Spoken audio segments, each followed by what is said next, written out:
going on, everyone? Welcome back to another episode of the JT Sports Podcast. I'm your host, JT. Feel good Friday, man. Hope you guys are doing well on this wonderful Friday afternoon. We got a lot of things that we got to talk about on today's episode. Jalen Ramsey, injury impact, AFC North, biggest questions, why Frank Reich gives the Carolina Panthers a slight edge over the rest of the NFC South. Is the Pac-12 over? We also got some more conference realignment rumors. Reportedly, Florida State is looking to leave the ACC and hopes to join either the Big Ten or the SEC conference. Going to be giving my thoughts on that and a couple of more things as well. Before we get into it, if you're new and you haven't already, make sure that you go ahead, like the video, subscribe to the channel. We go live every day, Monday through Friday. Listen to the JT Sports Podcast. We're not just available on YouTube. You can find us on all podcasting platforms, Apple, Google, Spotify, Amazon, wherever you get your podcast from. You can find the JT Sports Podcast. If you enjoyed this episode, rate us 5 stars. We are trying to get to 100 5-star reviews before the start of the college football season. So go ahead, make sure that you give us a 5-star review on all podcasting platforms. All you got to do is go to whichever podcasting service you use, type in the JT Sports Podcast, and it will pop up. Or you can go down to the description down below, scroll down a little bit, and there will be the links to the Apple and Spotify versions of the podcast. What's going to be the impact of Jalen Ramsey's meniscus injury? Now, he just got surgery for it this morning, and he's going to be out of action until the late part of the season. He's expected to return in December. Now, Miami Dolphins fans, this is not the end of the season for you guys. Just because Jalen Ramsey's going to miss the majority of this year doesn't mean that your secondary or your cornerback position is going to be a liability, because you have a really good cornerback who should be replacing Jalen Ramsey and rookie cornerback Cam Smith. Now, he was drafted in the second round from this past year's NFL draft out of South Carolina, and he was really good. He is a really good athlete, has very good measurables for the position, really aggressive, physical corner, and sometimes his physicality can cost him at times. He got penalized a good amount of times during his final season with the Gamecocks. But with Vic Fangio playing under his system and his tutelage as the DC, I think he's going to be able to elevate Cam Smith. And he could potentially be a really good cornerback as a rookie. And I was talking to a scout, my guy Artie, who works for Film is Art. He says that Cam Smith should give you the equivalent to what you expect from a first-round cornerback playing in his first season. So Cam Smith most likely should be the player who ends up replacing Jalen Ramsey. But if they don't want to go with him, I think their next best options in free agency are either to sign Byron Jones back to the team or bring in Eli Apple. And for those of you guys who say, ew, JT, Eli Apple? Come on now, dog. You finna make us Come on, Eli man. Apple? I'm not saying that you guys should bring in Eli Apple, but compared to what else is out there on the cornerback market, these are the two best available options. And Eli Apple isn't a bad corner. He was pretty solid for the Cincinnati Bengals. It's just that in certain moments, he got exposed and a lot of people were watching. But he was actually pretty good for the Cincinnati Bengals. But if you're the Miami Dolphins, I think that if you have to start Cam Smith, I don't think you would be in a bad situation. Yes, he's a rookie and he has to prove himself, but he has great ball skills. He's long, rangy. So I think that he can be solid this year in replace of Ramsey until he returns. And hopefully, by the time Jalen Ramsey is back on the field, you should be in the playoff conversation.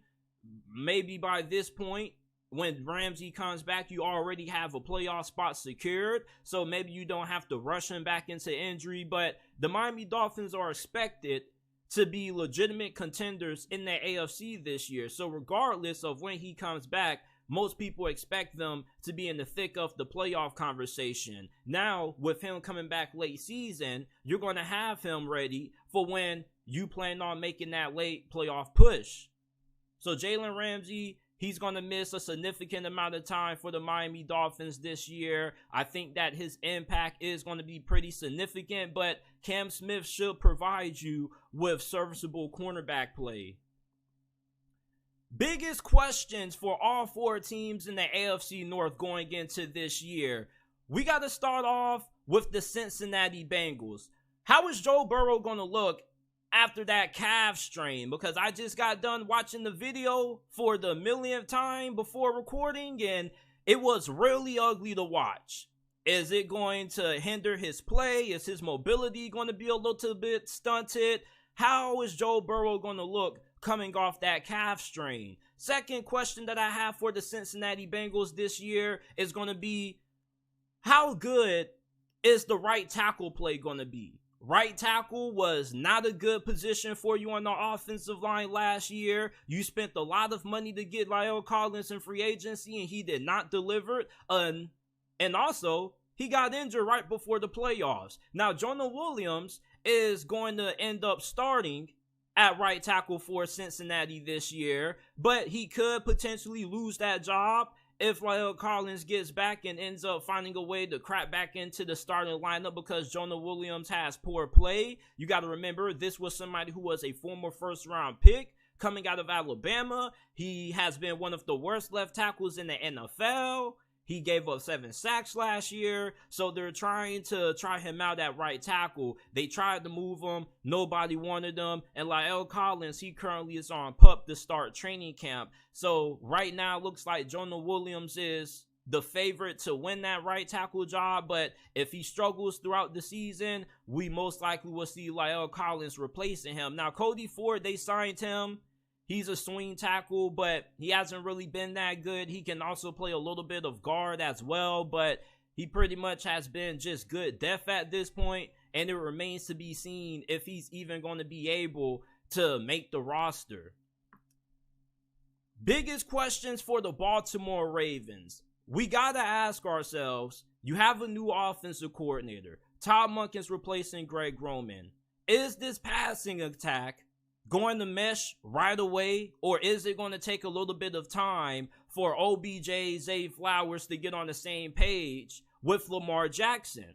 Now, I believe that this passing offense is going to have a lot of success, but there's a lot of skepticism about the Baltimore Ravens making this decision to switch things up offensively because they've had so much success with what they've done over the last couple of years with Greg Roman. So them taking a different approach on offense is going to be really interesting to watch to see how Lamar Jackson handles more responsibilities in the passing game. And plus, how is Lamar Jackson going to perform with a legitimate group of wide receivers and the offensive coordinator who's going to bring a little bit more to the table when it comes to passing concepts in the passing game? The next thing for the Baltimore Ravens is on the defensive line. Justin Houston is still a free agent. You can bring him back, but he was your most productive pass rusher last season. You got rid of Calais Campbell. He's with the Falcons. You're looking at David Ojabo or also Odafe Owe for being able to step up for you this year and giving you serviceable pass rush production. Now, David Ojabo, he suffered an injury during the draft process last year that kept him out of the majority of his rookie season. So last year was pretty much a redshirt year for him. This is pretty much his rookie season. And he had a lot of hype coming out of Michigan. He was expected to be a top 15 pick, but the injury that he suffered during the draft process caused his draft stock to fall into the second round. You got Odafe Owe, who was a first-round pick not too long ago, very athletic, has a lot of upside, but he hasn't really shown a lot of flashes, and this is a make-or-break year for him. And if he doesn't end up delivering this year, and David Ojabo also doesn't end up doing much, this is going to be a little bit of a disappointment when you're looking at how this Ravens defense could perform this year. This is a defense that could be top 5 this year, depending on how much they get from the pass rushing position. Travis Jones, interior defensive lineman, was somebody who was getting a lot of hype around this time last year. Not too many people are talking about him. He could be a breakout player to watch on that defensive line. He's a very good pass rusher to be a defensive tackle. Now, for the Pittsburgh Steelers, what is Kenny Pickett going to look like going into his second season? Now, a lot of the Pittsburgh Steelers fan base expects and believes that Kenny Pickett is going to be improved this year, but it's still a big question mark because you never know with these things. Not everything is a guarantee. Some of these quarterbacks can put in all the work they want to and the results still not show on the field. The second biggest question for the Steelers is, how is Matt Canada's play calling going to look this year? His play calling wasn't good last year. It was heavily criticized by the Steelers faithful, and Mike Tomlin decided to bring him back. And I'm guessing the reason why he brought back Matt Canada is because when you have multiple offensive coordinator changes throughout a young quarterback's first 4 years in the league, it kind of hinders his development. It makes things harder for him versus keeping him in the same system with the same offensive coordinator. So for Kenny Pickett to have a better chance of having success, Mike Tomlin felt it was best for him to remain with Matt Canada calling the shots on offense. Now, if Matt Canada delivers and he improves his play calling, then hopefully the Pittsburgh Steelers offense could end up being one of the better units in the league. But if the play calling continues to struggle or not be all that great like how it has been the last couple of years, then Kenny Pickett, his development could be hindered a little bit. And my biggest questions for the Cleveland Browns going into this year is, first of all, how is Deshaun Watson going to look this year? He was really rusty last year. He had a lot of distractions that probably messed with his preparation for the start of the season. And when he came off that suspension, that was his first time really having full speed in-game action for the first time in nearly 2 years. So how is he going to look year 2 under this system? And for Deshaun Watson, he's getting paid a lot of money, a lot of guaranteed money, the largest guaranteed salary in NFL history. So he has to deliver this year, because if he doesn't, the Browns are not going to have a chance at being able to win this division. This division already has 2 of the best QBs in the game in Lamar Jackson and Joe Burrow. Kenny Pickett, he's in ascension mode right now. If the Browns can't get competent quarterback play this year, without a doubt, they're going to be the worst team in this division. Secondly, how improved is the run defense going to be for Cleveland this season? The run defense was not good. They bring in new defensive coordinator Jim Schwartz, and they brought in a lot of talent and depth on the interior defensive line. You signed Maurice Hurst in free agency, Tristan Hill. You also paid Dalvin Tomlinson a pretty lofty contract. So that run defense should be a lot better than what it was last season, but you can't be a playoff team in the AFC North with solid or below average run defense. You need good run defense if you want to be able to survive in this division.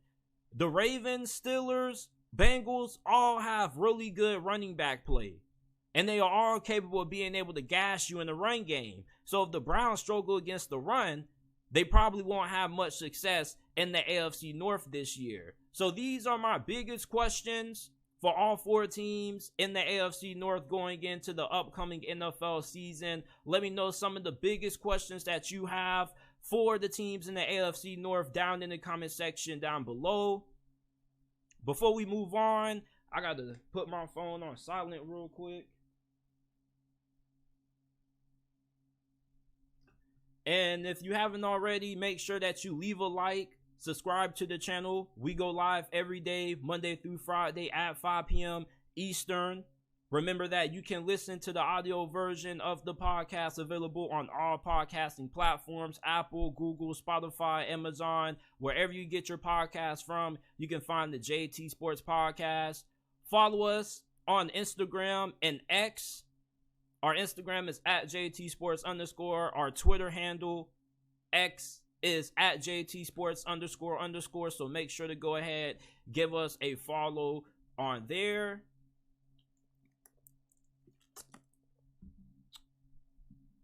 All right. Green Bay Packers outlook for the 2023 NFL season. How good are the Green Bay Packers going to be this year? It's the start of the Jordan Love era. Aaron Rodgers is gone. What do you have in Jordan Love? Now, there are a lot of doubters and detractors of Jordan Love. I'm not one of them. I also, however, don't happen to be a big believer in Jordan Love. Now, I don't think Jordan Love is going to be garbage. I think he's going to be a middle of the pack quarterback. I feel like in certain games, he's going to be really good, but he also is going to have a high tendency to struggle taking care of the football. I think he can be a lot similar to Jameis Winston in some capacity. So when it comes to how Jordan Love's performance is going to affect the Green Bay Packers this year, if he plays well, this potentially could be a borderline playoff team. They got a really good offensive line, plus they got tons of depth. You got a really good group of wide receivers. You drafted Jaden Reed in this past year's NFL draft out of Michigan State. He was one of my favorite wide receivers coming out. This dude's going to be a monster with the other two studs. You got that receiver and Christian Watson and Romeo Doubs. And you got Luke Musgrave at tight end as well. He was also a really good pickup by the Green Bay Packers in this past year's draft. So Jordan Love, he kind of has a situation that it's kind of hard for him to fail. Honestly, there's way too much talent around him for him to be a garbage quarterback. I think Jordan Love should at least be a top 16 quarterback this year. Even though he's going to be a turnover machine in my opinion, I still think that he's going to be good enough to win you a good amount of games with the talent that he has around him. It's not like he's going to one of the worst situations in the NFL. He's going to a team that has a really good coaching staff, a team that has allowed him to sit behind one of the greatest quarterbacks ever for his first couple of years. And he looked pretty good against the Philadelphia Eagles. He looked way better in his start against them than what he did the first time we saw him start against the Kansas City Chiefs a long time ago.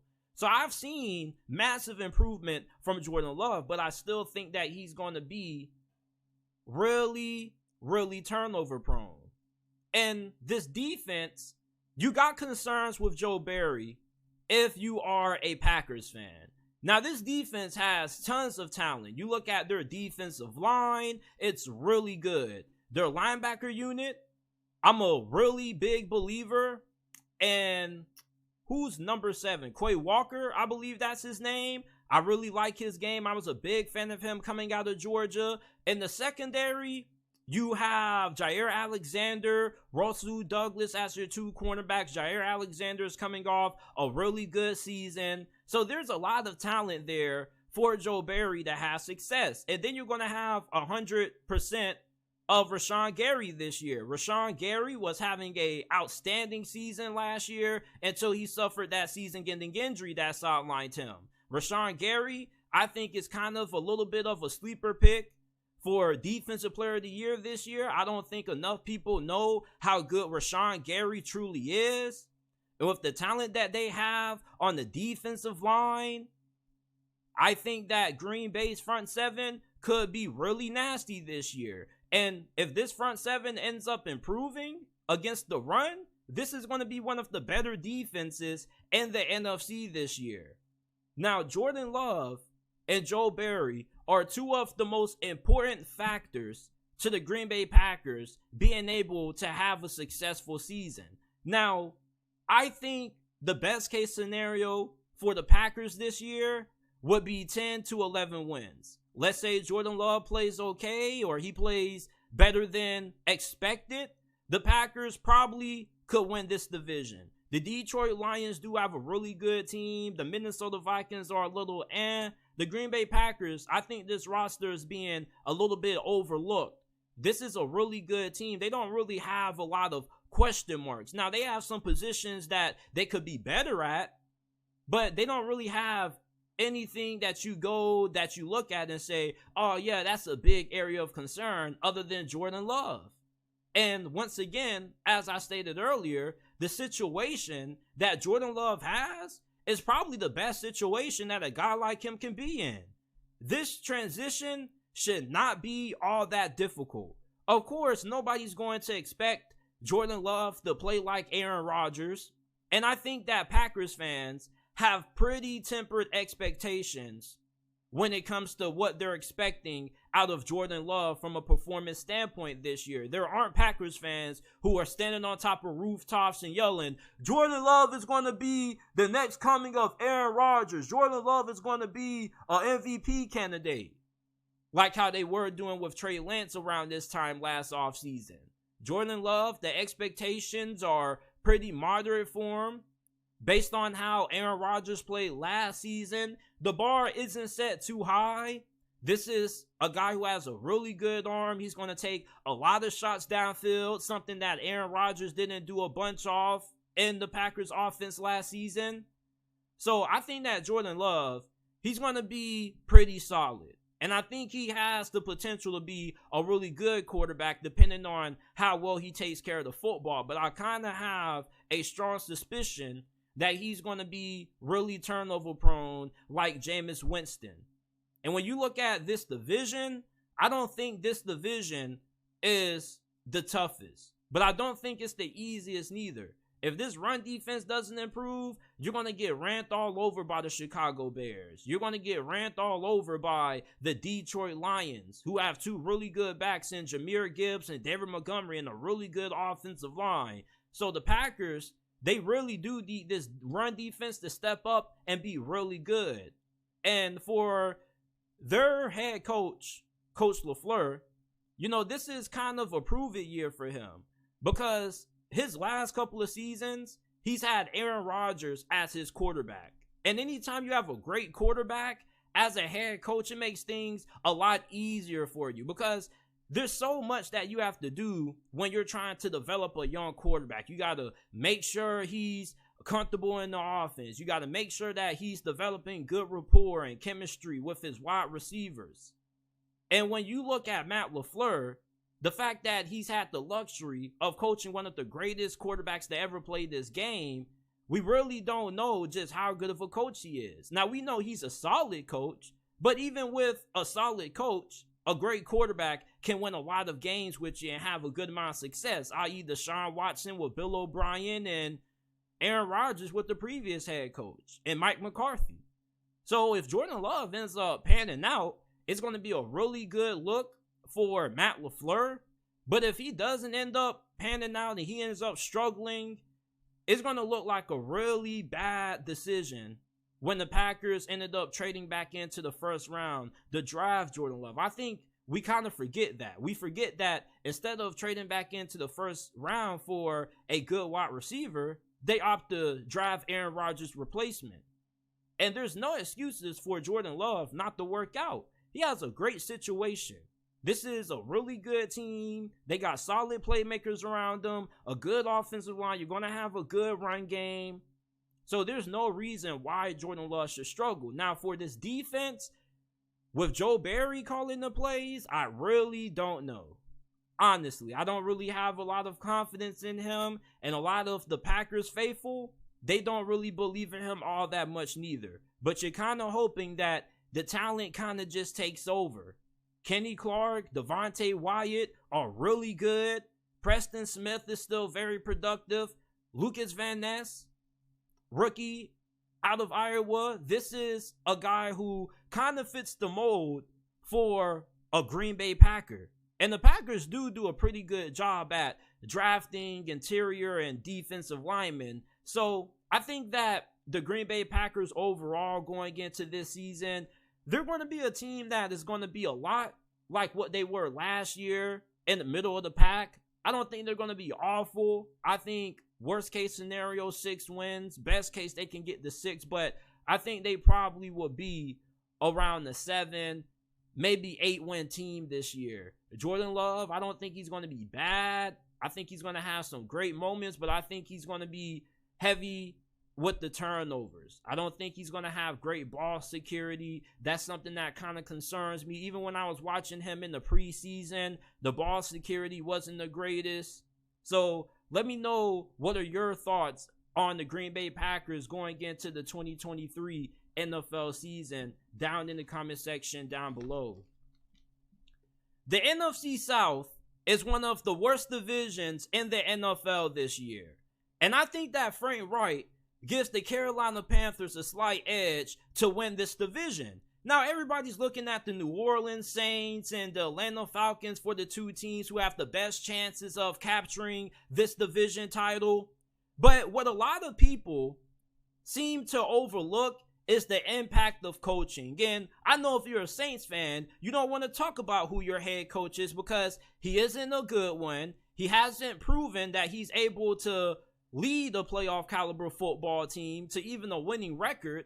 And even though he does have Derek Carr isn't going to be enough to make this team a playoff caliber football team if they can't have great coaching. And Dennis Allen, so far throughout his coaching career, he's yet to produce a winning record. And when you look at the majority of head coaches in the league, it doesn't take too long to find out who's a good coach and who's a bad coach. When you get to your first 3 seasons, 4 seasons, and you still have a losing record, you're not a good coach. Nobody is a Bill Belichick. There's only one Bill Belichick. Nobody is Pete Carroll. There's only one Pete Carroll. There are way more coaching hires that end up backfiring when it comes to second chance head coaches than there are head coaches that succeed who are rookie coaches who've never been head coaches before. Second chance head coaches don't really have a promising track record of being able to deliver their second go around. Frank Reich is different though. When you look at Frank Reich, what makes him different from Dennis Allen is that this is somebody who, coming into his second job, actually has a winning record. He's guided his former team to the postseason in the Indianapolis Colts with Phillip Rivers. He has a really good track record at getting the most out of the quarterback position, minus what happened last season in Indy. Dennis Allen, his defenses are really good, but outside of that, he's kind of inept at anything else. And some guys are just really good coordinators and aren't just cut out to be head coaches. And Dennis Allen might be one of those guys. So when I look at the New Orleans Saints, I say, yeah, you got a more talented roster than Carolina, but you have probably the worst coach in the division and Dennis Allen. Same thing with Todd Bowles. I don't think the Buccaneers have a god-awful roster. If they had a better coach, I think they could be a sleeper team. But they got Todd Bowles, who hasn't really had any success, minus that 110-win season that he had. That's the head coach with the New York Jets. Outside of that, he's been awful as a head coach. And even last season, the Buccaneers made it to the playoffs, but I think it was more due to Tom Brady than it was Todd Bowles. This was the same head coach who called a fake punt up multiple possessions the first drive of halftime on his own side of the field, and it didn't work out. A fake punt. So when I'm looking at Frank Reich compared to the other coaches in the NFC South, he has not just a better track record, but he's also a proven winner. None of these head coaches have proven to be able to guide or be a great leader for a winning caliber football team. You look at Todd Bowles, only one winning season with the New York Jets. The Buccaneers were a massive disappointment last year. They went to the postseason. They won this division, but it wasn't saying much, given the fact that he took over a team that was in the Super Bowl a couple of years ago. And you got the greatest quarterback of all time, Arthur Smith. We don't even know about him yet. This is his make or break year. This is the year that we're going to find out everything we need to know about if Arthur Smith has what it takes to be a head coach in this league. And when you look at Dennis Allen, he didn't win when he was with the Raiders, and he didn't win his first season as the head coach with New Orleans. We've already seen a good sample size of Dennis Allen as a head coach. And based on history, he isn't going to work out. Frank Reich is a winner. He's proven. And remember Doug Peterson and Jacksonville with Trevor Lawrence? Although this isn't the same exact situation, Frank Reich isn't as good as a head coach as Doug Peterson. Frank Reich is a pretty solid head coach. And solid head coaches and weak divisions, more times than not, if they get solid quarterback play, they end up winning these divisions. Remember Bill O'Brien when he was the head coach of the Houston Texans? And he had Deshaun Watson, the AFC South was down those years. So if you got a capable quarterback and you are a capable head coach, more times than not, you're going to be able to win a division that's as bad as what the NFC South is going into this season, with two bad coaches that got two losing records and a head coach in Arthur Smith who is entering his make or break season. Frank Reich is going to have the Carolina Panthers prepared. They're going to be better well coached, and they're going to be better in late game situations. Dennis Allen isn't good with the clock. He isn't good in fourth down situations. A lot of Saints fans have called him out for being super conservative. You look at Frank Reich, this is somebody who was fired, not because he was a bad coach, but simply because Indianapolis kept playing musical chairs with the quarterback position. Oh, they got a rookie quarterback. When you got a great head coach or a solid head coach, the quarterback is going to be solid. Frank Reich is an offensive-minded head coach. Offensive-minded coaches are taking over the league. And anytime you got a young QB with the offensive-minded head coach, normally it ends up working out. So Bryce Young, what was different about him compared to the other QBs in the draft that got taken after him? His processing, how well he's able to understand and read defenses. He's already learning a good amount of the playbook, and, he's kind of ahead of pace.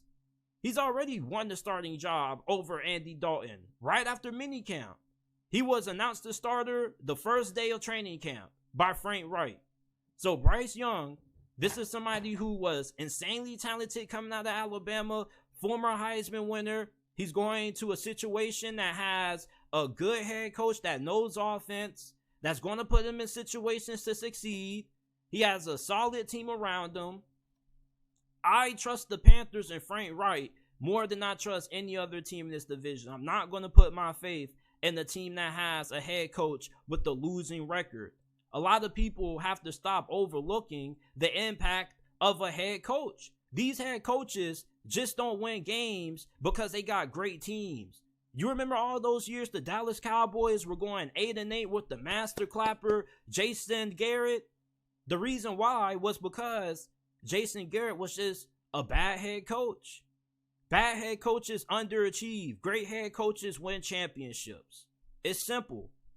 And when you got a bad head coach that constantly underachieves and doesn't meet expectations compared to a guy like Frank Reich that has delivered, compare his resume to Dennis Allen. If you're a Saints fan, who would you rather have, Frank Reich or Dennis Allen today as your head coach? Nearly every team in the NFC South will probably choose Frank Reich over their current head coach. You want to know why? Because he's proven.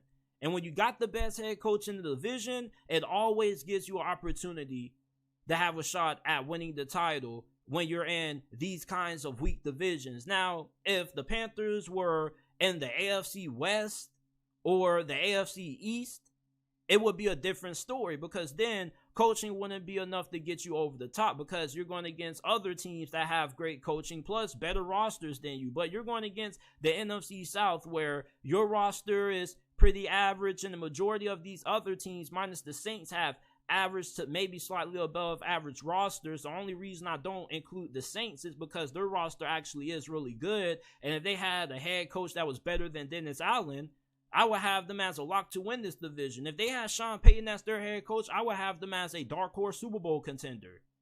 But they don't. They have Dennis Allen, and he's not good. So I think that Frank Reich gives the Panthers a little bit of an edge when it comes to winning the NFC South.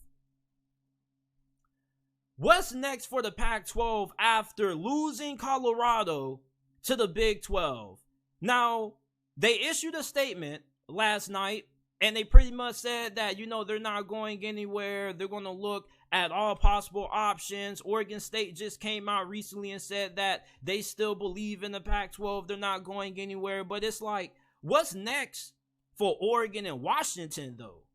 Because we already know how the Big 12 has this infatuation with the four corner schools: Colorado, Utah, Arizona, and Arizona State. And according to some rumors out there, Arizona is probably the next thing cooking out of the Pac-12, headed to the Big 12 due to how good they are in basketball. And when we're looking at Oregon and Washington, I mean, after UCLA and USC leads for the Big Ten and Colorado leads for the Big 12, I mean, what value does this conference really have for schools like them? And the Pac-12 right now is struggling to get a new media rights deal. Nobody even wants to pay all the money it costs to air these Pac-12 games compared to the kind of deals that schools got in the Big Ten and the SEC and the Big 12. And when you are ESPN and the Pac-12 commissioner is coming at you trying to negotiate a deal, you're like, sir, who do you have in this conference who people really want to watch?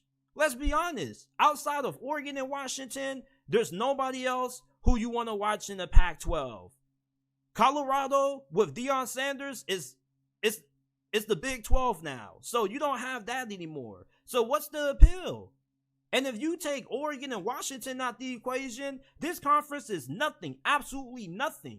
The only thing keeping the Pac-12 alive right now, in my opinion, is the fact that they still do have Oregon and Washington.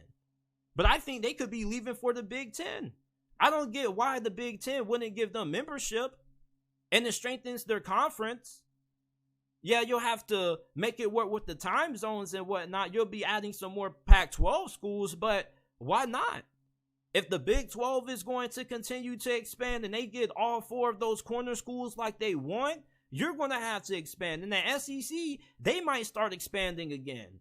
So it's kind of like when one conference starts expanding and the other stops, somebody else starts up again. The Pac-12, for them to stay around, I think they got to keep Oregon and Washington. Now, getting Boise and getting a San Diego State, I don't think that really helps you any much. It helps you keep more depth around your conference. It helps you keep more teams in this conference, I mean. But it doesn't really make you a more legitimate conference than what you were prior to adding them. Those schools are not going to really bring anything crazy to your conference, and nobody's going to want to watch Boise and San Diego State on national television. No disrespect to those fan bases, but nobody really is going to be infatuated with watching San Diego State and Boise late night. And I think there's a reason why they got this Pac-12 after dark. You mean to tell me that the only way we can watch Washington and Oregon State play is by staying up to 1 p.m. or 1 a.m. in the morning to watch the games finish? Come on, man. And when I'm looking at the Big Ten, I mean, the Big Ten right now, outside of UCLA and USC, they haven't made any other moves. But I definitely think that if Washington and Oregon still are open to leaving the Pac-12, if you're the Big Ten, why wouldn't you add them? 2 really good media markets, 2 really good programs, not just in college football, but in college basketball as well. They got pretty solid basketball programs. I don't think it wouldn't make sense for the Big Ten to add Washington and Oregon to their conference. And Oregon State, if you're Oregon, why not bring your rival along? Isn't that how it went with USC? On their move to the Big Ten, it was like, you know what? We're going to move to the Big Ten, but we're going to bring our rival with us. And why wouldn't you want to bring that rivalry to the Big Ten if you're their commissioner? Oregon State and Oregon is a really underrated rivalry that a lot of people sleep on, because the Pac-12 is a conference that not a lot of people watch or pay a lot of attention to. So putting those schools in the Big Ten will put a major national media spotlight on them. And for the 4 corner schools, Colorado's in the Big 12 now, but Arizona State, Utah, are they going to stay in the Pac-12? Utah, I think they will fit in very perfectly in the Big 12. I would love to see them in the Big 12. I also wouldn't have a problem seeing Utah in the Big 10. When you watch Utah play, don't they kind of remind you of a Big 10 football team? Tough, physical, love to run the football down your throat, tough quarterback play, tough defense. I think they could be a very good fit in the Big 10. But if I had to tell you guys who I believe is most likely going to leave next, I think it's going to be Arizona or one of those 4 corner schools. I think that the Oregons and the Washingtons of the world are kind of waiting to make a big move. Now, when those two schools leave, or if they leave, I think this conference is officially done. I really think those are the only two schools keeping this conference around. Then, if you're a Pac-12 truther, there's no way you can convince anybody that Boise and San Diego State and SMU are going to be enough to have this conference still viewed as a P5 conference. I'm sorry, but there's not a lot of depth in the Pac-12. There already wasn't a lot of depth in the Pac-12 anyway, with Stanford being down. Stanford, USC used to always be on ESPN, and never after 10 p.m. at night. You used to always see some of the best Pac-12 teams playing at pretty reasonable time slots. No later than 8 on Fox or, 6 on ABC. The Pac-12, I think, is pretty much all but done. At least as a legitimate Power 5 conference. You keep Oregon State around and you lose Washington and Oregon, you're pretty much a better version of the Mountain West. You might as well go ahead and take those teams also. With the Pac-12, it's like you can add all the schools you want to expand, but it doesn't matter if they're not big brands. You lose USC, you got to bring in a brand that's just as big or two schools that kind of can make up for it. Cincinnati lost Texas and Oklahoma. They brought in Cincinnati, BYU, Colorado, Houston, and UCF. What has the Pac-12 done? Same thing with the ACC. The Pac-12 hasn't really been able to be on the aggressive. And you had Deion Sanders there. And you still couldn't get a media rights deal negotiated? I mean, we don't know who's going to end up having the rights to show Pac-12 games. A couple months ago, I thought it was going to be Amazon. Now we don't know who the hell it's going to be. I think the Pac-12 is just a dying conference. I think it's done. You ask me who's leaving next? Oregon, Washington, Big Ten. Come on, Big Ten, what are you waiting for? I would love to see Oregon and Ohio State every single year. Washington versus Michigan would be a really interesting matchup. Washington versus Maryland. There are a lot of potential great matchups that we could witness in the Big Ten this year or next season if Oregon and Washington were to join. But I think that the Pac-12 is kind of done, man. I don't know why people still think there's a little bit of hope for the Pac-12 to survive. Like, you lost USC and UCLA, fam. And you just lost Colorado. This is the beginning to the end. Pac-12 know it. Oregon State issuing a statement because who's interested in Oregon State? Their football program has been down for most of the past decade, and their basketball team doesn't really do anything neither. Nobody's going to be chomping at the bit to watch an Oregon State game. No offense to Oregon State, but it's just that you're not a national brand. You're not the kind of brand that, galvanizes ratings, at least yet. But let me know who you guys think is going to be the next team to leave the Pac-12 and what's next for the Pac-12 conference.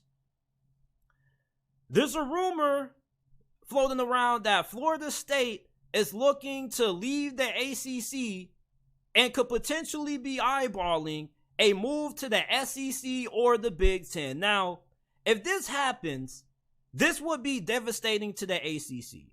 Because first of all, if Florida State leaves, why wouldn't Clemson leave? And I believe the reason for Florida State wanting to leave the ACC is because of money. They look at UCF and they're like, there's no freaking way that UCF is getting more money a year than what we're getting from our media rights deal. There's no way, ACC. You got to make it right. We're Florida freaking State. They are UCF. We're the Seminoles. We're one of the most iconic teams in the history of college football. We're kind of synonymous with college football history. So for a school like UCF to be getting more a year than us, you got to fix it. And they got a point with that. They do. You can't fault them for that. If you are somebody who is against the expansion and you always get mad when a team thinks about leaving the conference, you got to understand that money means a lot in college football. With money, you can expand your facilities, put more into the football program and help out the school, etc., etc. And when you got schools like UCF getting more than you and you're a bigger brand, a bigger name, your name holds more weight in the college football landscape, of course you're going to want to get those kinds of dollars. Of course, there's going to be a sense of entitlement there, and it should. And the reports are also saying that if Florida State leaves, Clemson is right behind them. And Clemson, same way. Now, although Clemson, I don't think they're the kind of blue blood that Florida State is. I don't even think you can consider Clemson a blue blood. I would consider Clemson to be a new blood. But Florida State leaves, you know Clemson is right behind them. Because, yeah, they don't have the history that Florida State has, but they do have a lot of history stemming from this past decade with 2 national championships. They're a school that a lot of people like to watch. They have a really big fan base. They draw a lot of ratings when they play. So if FSU leaves the ACC, who's going to take them? The Big Ten or the SEC? Now, if we're doing this based off location and geography, Florida State and Clemson should be in the SEC. Now, the SEC probably might push against accepting Clemson because, you know, they already got South Carolina. And South Carolina kind of already has been doing a little bit of player hating and whispering from the sidelines. They wouldn't really be a big fan of Clemson joining the SEC. Now, I don't get why they would be upset against that, because that would just be more money for them. All right, but okay, they don't want them in the SEC. Cool. Texas A&M is in the SEC now, and so is Texas eventually. So Florida State, they join the SEC. We get to see them in Florida. And then imagine if we can bring Miami along. The SEC could potentially have all 3 Florida schools. Do you not know how big that would be for them? In the Southeastern Conference and all the conference realignment chaos going on, we could actually have one conference in it all that actually somewhat kind of sticks to geography, at least a little bit. Now, going to the Big Ten, I don't know how that will work out for Florida State. I think they would be a much better fit in the SEC. Don't y'all think? Because FSU in the Big Ten, I don't really see how it works. Honestly, like, the Big Ten is kind of like middle of the country. You know, maybe West Coast now with UCLA and USC, but with them adding FSU, I just think it's a weird fit. I just think it doesn't fit right. And Florida State going against Ohio State, Michigan, I just don't think it hits the same. I would much rather see Florida and FSU every year versus seeing Florida State and Michigan, or Florida State and Penn State, or FSU and Iowa. You feel me? Like, I feel like those middle of the portion country teams should be going to the Big Ten. The teams that are located on the southern part of the border or the southern part of the United States should be playing in the SEC or the Big 12. That's just my opinion. You guys can debate about that all you want to, but that's just my opinion. That's how I feel it should go. And the SEC already has Florida. You have FSU. Why wouldn't they want to bring Miami along? It's more money. You could have 3 of the biggest schools in Florida. I don't get why the SEC wouldn't take FSU. Like I said, them in the Big Ten, I just think it's a little weird.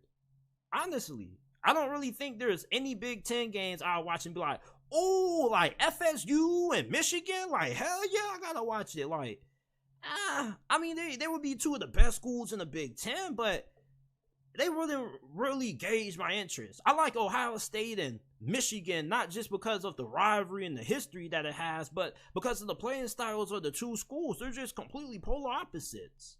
You look at Michigan and Penn State, that's a good rivalry, you know? But you look at FSU, Michigan, I just don't know, man. It's just a personal thing to me. I would much rather see FSU versus Bama, or FSU versus Tennessee, or Clemson versus Tennessee. You feel me? Like, these matchups just hit a little bit better, don't you think? So FSU, if they are planning on exiting the ACC to get more money, I think that the SEC will be a way better option for them. And if they can't get into the SEC, what's wrong with taking Clemson along with you to maybe the Big 12? Or maybe you can end up forming your own conference. I read something before this called the Significant Seven. They pretty much go form their own conference. Now, I don't know how the hell that will work. What would be the process for that? But that would be interesting. But in all, FSU reportedly is looking to leave the ACC, the Atlantic Coastal Conference. There are teams that are making way more than Florida State that shouldn't be. They got a right to leave this conference. And if they have to pick between the SEC and the Big Ten, I think that the SEC would be the best landing spot for them. Year one expectations for Matt Rhule. What are you expecting out of Nebraska entering year one of the Matt Rhule era? Now, looking at this team overall as a whole, I don't think they're all that talented. Honestly, I don't think Matt Rhule is going into a situation where he just has all the talent to have a Brian Kelly kind of first season. You got to remember that Brian Kelly, even though he had a successful first year at LSU, he hit the transfer portal really hard. Matt Rhule didn't really hit the portal with that level of intensity. They utilized the transfer portal, but they didn't have a drastic influx of transfers coming in. And when I look at this defensive line really concerns me. They're expected to be starting two true freshmen on the defensive line. And their linebacker unit is really good. Their secondary is solid. They got a couple of good players in the back end. But overall, this is a team that has a lot of improvement that has to be made. I think at best they could potentially end up winning 7 games, maybe 8, due to how good and dynamic they can be on offense with Jeff Sims at quarterback. Jeff Sims, if you guys didn't watch him play at Georgia Tech, go watch some highlights. This dude was a really good player. Not great, but a really good player who was kind of held back in a bad situation in a toxic environment. Nebraska has a solid group of wide receivers, a better group of wide receivers than what you may think. Their running back unit is also really good. And if you're a Cornhuskers fan, something that should have you really optimistic this season is that your rushing attack should be way better than what it was last season. With having Jeff Sims back there and the talent that you got back there at running back, that should automatically make you one of the best rushing teams in the Big Ten, because you're going to have the rushing ability of Jeff Sims plus 2 other talented backs in the backfield. Wide receiver, you're solid there. So I think offensively, when you look at how this offensive line is expected to play, Nebraska's offensive line hasn't played at a good level for the last couple of years, but the coaching staff over the course of the spring, they've said that this offensive line has made gradual improvements, and this offensive line should be improved slightly this season. At least that's what the overall tone sounds like to me when it comes to reading and hearing comments from the coaching staff about the performance that they are expecting to get from their offensive line this year. I really think when you look at Jeff Sims, the fact that he's able to make something out of nothing, he has a lot of athleticism. He was a 4-star recruit coming out of Sandalwood, and he was a big get for Georgia Tech. They were really excited about him, and he had some really good moments. And you remember what Matt Rhule did with Jerry Bohannon. There are people who push back against me on this, but Jerry Bohannon, I don't think he was dirt. With Matt Rhule there, I think he was pretty solid. And I think Matt Rhule got the most out of Jerry Bohannon, at least when he was the head coach there. You look at Jeff Sims, this is somebody that still has a good amount of development that needs to be made, but he has way more upside than Jerry Bohannon. He's a way better athlete and has a way stronger arm. And Jeff Sims was Georgia Tech's best player at times when he was playing last season. So when I'm looking at Nebraska, I think with Jeff Sims at quarterback, I think he makes them very intriguing. If they didn't have him at quarterback and they had somebody else that didn't really have the kind of dynamic running ability he possesses, I don't think I feel the same way about them. And Nebraska under Scott Frost, they went through some pretty rough patches. Their offensive line was dreadful under him, and they weren't really all that great offensively. They finally got competent quarterback play out of Casey Thompson last year. And Casey Thompson wasn't even bad. He was pretty good. And when you're looking at Jeff Sims, I think you're getting somebody who has the capability of being one of those players that can elevate your team. Similar to what Jaden Daniels did last season with LSU. He was carrying LSU on his back. Honestly, when you think of LSU football, outside of Brian Kelly, you were thinking about Jaden Daniels. Jaden Daniels had some really great performances, some Heisman-worthy performances, I should add. And it was a pretty good bounce-back story. And the same thing could happen with Jeff Sims and Matt Rhule. Matt Rhule is looking for redemption. You know, had a lot of success in the Big 12 at Baylor, leaves the college ranks for the NFL, doesn't work out, makes a big return to college football at a program that has a lot of history of being successful but has been down. Matt Rhule could be the savior of Nebraska. And Jeff Sims is looking for a second opportunity after it not working out at Georgia Tech, a team that had a lot of promise at one point. So I think that Nebraska, best case scenario, I think they end up winning 8 games. I think that 8 wins is realistic.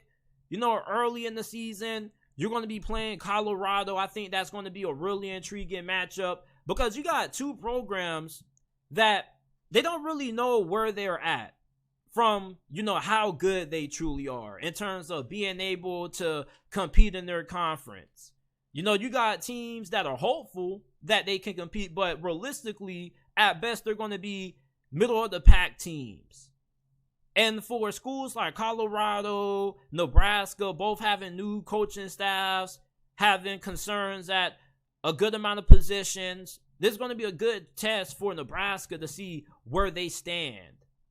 Now, you got to play Illinois. I think Illinois is going to be a really tough game, but you're going to have an opportunity to win that game, although you're not as talented as Illinois up front. With their playing style and how they play football, they're one of those grinded out, hard-nosed football teams. They want to take a lot of time off the clock. So that means that offensively, you can't afford turnovers. You can't afford a lot of mistakes. So I think that's a winnable game for them if they're able to not get gashed and ran down to the ground. Obviously, you should be able to beat Northern Illinois and Louisiana Tech. And even before you play Colorado, you're going to open your season on the road against Minnesota. So this schedule isn't the easiest for Nebraska. After they play Illinois, you got Northwestern. That game could go either way. Purdue has a new coach. You probably should be able to win that game. You probably should be able to beat Northwestern. I said that could go either way. You can beat Northwestern. Michigan State, Maryland, Wisconsin, Iowa, you got to close your season off with, and those games can go either way also.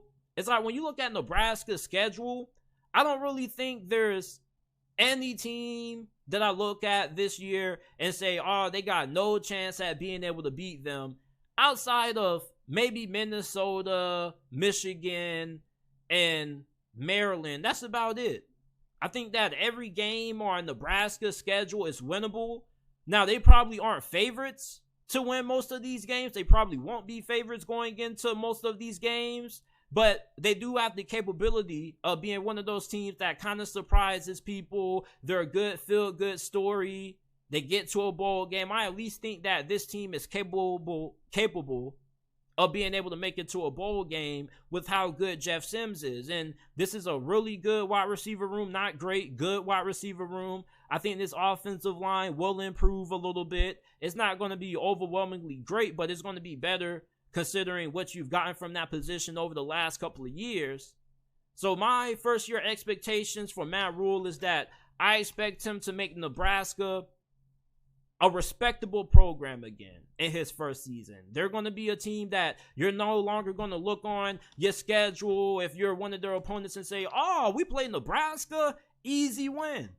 Nebraska, even though they may not win a whole bunch of one-possession games, they're going to be in a bunch of them. They're going to be a team that's going to be tough. They're not going to be a team that you're just easily going to beat unless you just have an overall better team than them, like Michigan.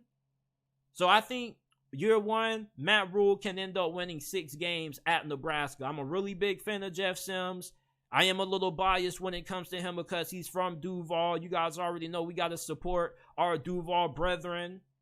But you look at Jeff Sims at QB, what they have on offense. I'm not sold on their defense a whole lot. They do have talent on the back end of their secondary. Their linebacker unit is really good, but their defensive line, I don't think it's that great, but we'll see how that side of the ball performs. I think that there's a recipe for Nebraska to at least get to a bowl game this year, and I think that would be considerable improvement considering the fact that this is a program that's had some really dark times. You weren't even able to get to a bowl game with Scott Frost, so that would be monumental growth.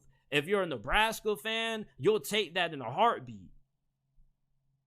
Is Kansas State going to repeat as Big 12 champions? Now, they shocked a lot of people when they won the Big 12, upsetting TCU in the Big 12 championship game. And they got a really good squad. And some people say this is the best team that Kansas State has had since 2012. And they got a really good coaching staff. You got Colin Keelan entering his second season as offensive coordinator. And looking at this offense, this should be one of the best offenses in the Big 12 this year. Will Howard comes back at quarterback. He reminds me a lot of Dak Prescott. For those of you guys who watch the NFL and keep up with Dak Prescott, I think Will Howard has a lot of his mannerisms. Really stocky, big, well-built guy, but he's a little bit of an underrated runner. Now, he's not a great runner. He's not overly athletic, but he does have enough mobility that you have to account for it, and he's pretty big as well. So Will Howard has a lot of similarities, in my opinion, to how Dak Prescott plays. He throws a really good deep ball, and when you look at how he played last season, he completed 59% of his passes, 15 touchdowns to 4 interceptions. He was fantastic. And he has arguably the best offensive line in the Big 12 that's going to be blocking for him this year. And the reason why I say arguably is because it's either between you or Texas. Texas had a really inconsistent offensive line last year, but that's due to the fact that they had a lot of young guys starting. They're going to be having 2 really good sophomores on that offensive line this year. And their offensive line is going to be really good, or at least it looks really good on paper. Now, Kansas State, they return all their starters from last year. They got a couple of guys on this offensive line who could end up being first-round picks in next year's NFL draft. So this is going to be one of the better offensive lines that you're going to find in all of college football. And at running back, you're asking who's going to replace Deuce Vaughn. Well, I'm glad you asked, because I did not know that Treshaun Ward transferred to Kansas State.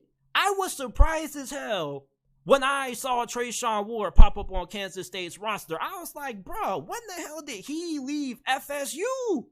Y'all have a real dog and Treshaun Ward at running back. Like, I promise you, Deuce Vaughn was a good player, but there's not going to be a big drop-off going from him to Treshaun Ward. Did you know over his last 2 seasons at Florida State, he was averaging over 6 yards per carry? Do you know how good you have to be as a running back to average at least 6 yards per carry? That means every 2 carries you got, you was averaging a first down. And they already got another good running back right behind him in DJ Giddens. So you look at Kansas at running back, they don't have a Deuce Vaughn back there, but they're set at running back with Treshaun Ward. That's one of their biggest pickups from the transfer portal. And I didn't even know he left Florida State. Well, I knew he left Florida State because he wasn't on the roster, but him ending up at Kansas State is just so random.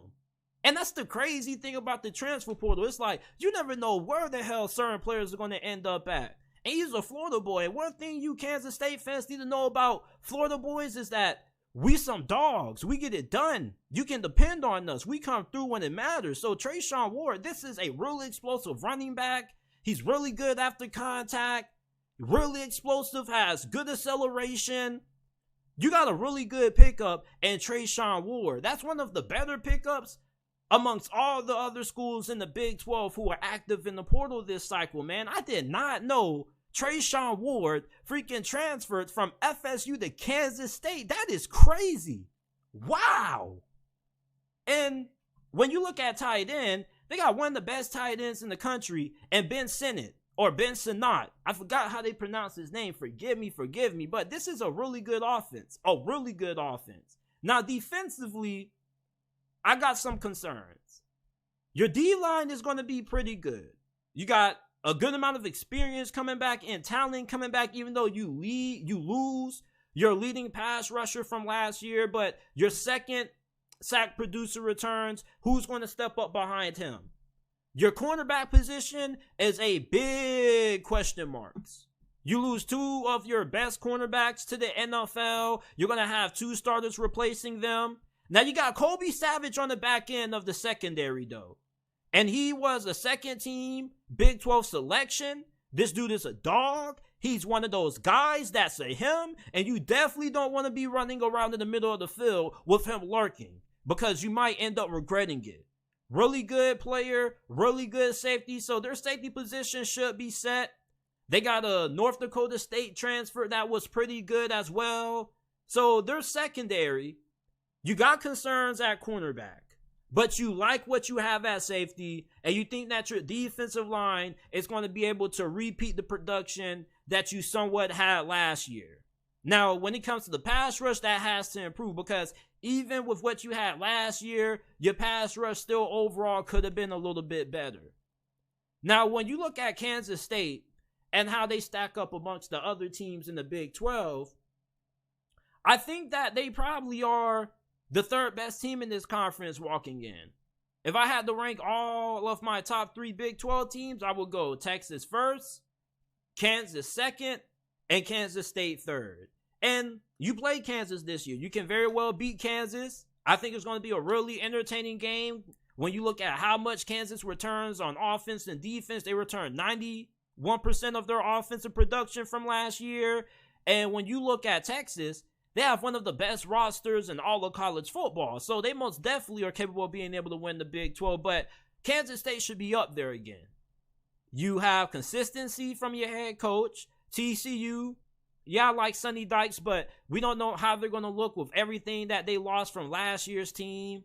They don't really have a lot coming back. They had to hit the portal pretty hard, so we don't know how they're going to look. Oklahoma under Brent Venables, I think they're going to be solid, but I don't think they're going to compete for the Big 12. And Texas Tech is a team that's on the rise that you can't overlook, but I think that you have a slightly better roster than them, given how great your offensive line is. And when you look at your schedule, it's not difficult. At least your first couple of games, you're playing Southeastern Missouri, Troy, and Mizzou. You should be able to win those 3 games. And then you enter conference play 3-0 against UCF, which I think you can win that one. You go 4-0 coming off your bye week on the road against Oklahoma State, which is a winnable game. And Oklahoma State shouldn't be that good this year. I don't think they're that great. You look at Texas Tech, though, that's going to be one of the biggest games of the season for Kansas State. Texas Tech is one of those programs that are on the rise. They are recruiting at a really high level. They got a really good team. Then you got TCU, Houston, Texas on the road, Baylor. This is probably going to be the toughest stretch of your schedule to end the season. Kansas, Iowa State. So I think best case scenario for Kansas State, they go 10-2 again. I definitely think you're going to lose to Texas this year, and you probably could have another loss, which comes from Kansas or potentially Texas Tech maybe. But 10-2 is my best case scenario for Kansas State. Worst case, I'm going to go with 8-4. I can't see this team winning anything less than 8 games. They got a really good team. They're really good up front with really productive quarterback play. Their defense is a little bit of a question mark when you look at them having 2 new starters at cornerback. How are they going to play? What production are they going to get from that position? But even then, I can't see them winning anything less than 8 games. Now, my overall prediction for them, I think I probably have them at 9-3. I think they probably could suffer from an upset. And plus, I still have them losing to Texas. But this is a really good team. This is one of the best teams in the Big 12 entering this season. Great offensive line. Your defensive line should still be pretty good. Your offense could be even better than what it was last year. Even though you don't got a lot of proven production at wide receiver, you do return Phillip Brooks, who was second in receiving yards last year. He also was tied for second in touchdown receptions as well. So there's enough talent for Kansas State to win the Big 12 again, but I don't think they're going to repeat. I honestly feel like Texas and Kansas are going to make the Big 12 championship. And that could be a Super Bowl prediction. It could be a wild prediction. But I just think that Texas is just so good. And when you look at Kansas, they had a lot of momentum last season until their star quarterback got injured after they went up 5-0. So I think Kansas State is going to be a really good team. They do have a good chance to win the Big 12 again, but if you had to ask me yes or no, will they win the Big 12 again? I'm going to have to tell you no. But this is definitely one of the more underrated programs in college football. My bad for that. But this is it for this episode of the JT Sports Podcast. I appreciate you guys for tuning in. If you haven't already, make sure that you leave a like, subscribe to the channel. We go live every day, Monday through Friday at 5 p.m. Eastern Time. Rate us 5 stars. We're available not just on YouTube. You can find us on Apple, Google, Spotify, Amazon, wherever you get your podcast from. The JT Sports Podcast is available. And I will see you guys next week with another episode of